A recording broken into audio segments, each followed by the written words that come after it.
Hey guys, good morning and welcome back for another vlog. By the way, my name is Rex and I'm currently 4th year student of PUP Open University System. And yeah, this is my last year here in PUP. Sad but happy, mixed emotions. On this video, pag-uusapan natin kung paano ka nga ba makakapasok sa PUP Open University System this year, 2025. Are you ready? Let's go! Magbubukas na ulit ang admission ng PUP Open University System this coming February 2025. Kaya dapat, alam mo to. First thing na kailangan mong malaman ay kung saang program ka qualified na mag-apply.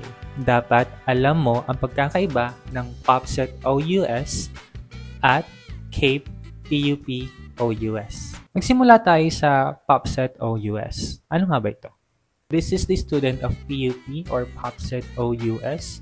Sila ay ang kung ikaw ay graduate ng senior high school, graduate ka ng all-curriculum high school, natapos mo yung ALS or Alternative Learning System o kaya naman PEPT or passed the Philippine Educational Placement Test with remarks eligible for college, ikaw ay nabibilang sa POPSET OUS.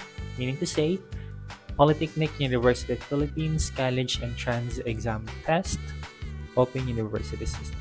Kung nakita mo yung sarili mo dito sa mga qualifications, narito naman yung mga requirements na kailangan mong ihanda.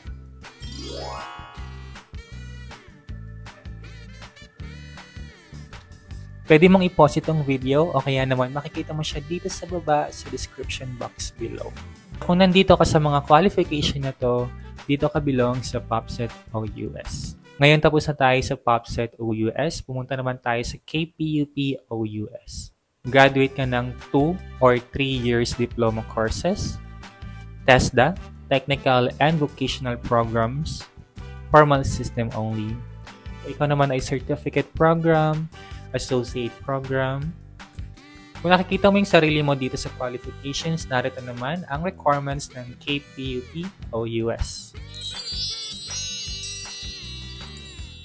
Again, you can pause this video para sa mga requirements o kaya naman makikita mo yung mga requirements dito sa description box below. Now, if ready ka na sa mga requirements mo and alam mo na kung saan ka qualified mag-apply, the next thing na gagawin mo ay maghintay. Again, maghintay. Maghihintay ka sa announcement ng PUP-OU. Makikita mo to sa kanilang official Facebook page ng Polytechnic University of Philippines Open University System. Anong hihintayin mo? Maghihintay ka ng announcement na bukas na yung admission at pwede ka nang gumawa ng account sa PUP I-Apply. Dito sa PUP I-Apply ka gagawa ng account to register and apply for admission, evaluation for entrance exam, for enrollment. Dito ka rin sa I-Apply magpapasa ng mga requirements. Take note, again, wait for the announcement before you make an account in PUP I-Apply. Kasi one account lang siya per person. Kapag meron ng announcement ang Facebook page ng PUP Open University System, you can watch this video para sa step-by-step na pag-apply sa PUP I-Apply. In this video, tuturuan ka ng proper way kung paano ka magpasa ng mga requirements, paano ka gumawa ng I-Apply account, at para maiwasan mo yung mga errors. Third step, kapag nakagawa ka na ng PUP I-Apply account, napasa mo na lahat ng mga requirements mo, ang next step na gagawin mo ay, again, maghihintay. Kung ikaw ay nasa POPSET OUS, wait for I-Apply to generate your skip for entrance exam. And if you are from KPUP OUS, wait for the evaluation result ng inyong grades at mga requirements na naipasa mo. Lahat ng results ay makikita mo sa I-Apply, kaya from time to time, pwede kang bumalik doon at tingnan mo kung ano na yung status ng application mo. Ngayon pa lang, congratulations, future scholar ng bayan.